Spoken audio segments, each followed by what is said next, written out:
lương chọn tại nó chạy tàu hay tiền giờ ít lương chỗ có kỹ luôn trong chạp là chọn tại con nha thêm là có luôn nó giờ nước sư sinh chạp lại nhau chọn tại là luôn anh gửi cho kỹ luôn nhưng giống nhà lương chỗ nó giờ giống một từ từ là ít từ nhưng ra gọi từ xin hay giờ giờ hai tiền giống một chi tông cái há là ít từ giống chủ so ít từ giống chủ cá từ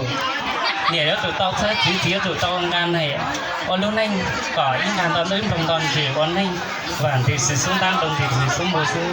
còn lúc này tí cho vi danh nè cho sự trong lâu tôi chỉ là phải lùi đi tao chỉ cho nè trong thế tôi chỉ là phải lùi đi nữa giờ ở trong tao à mấy trong này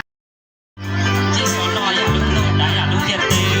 cái món này nhón từ mỏng đi à tôi đi từ xưa cứ như cứ cu tôi chơi tôi số tôi không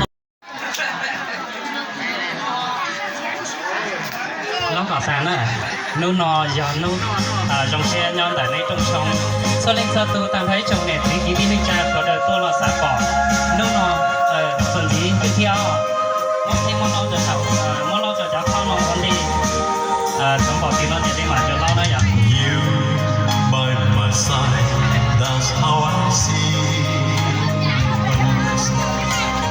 I close my eyes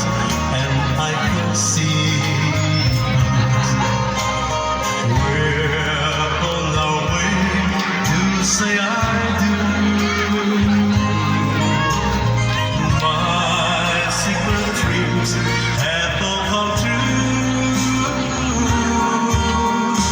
I see the church, I see the people. Your folks and happy and smiling, and I can Thế tao à thế lâu rồi cháu con thì là này à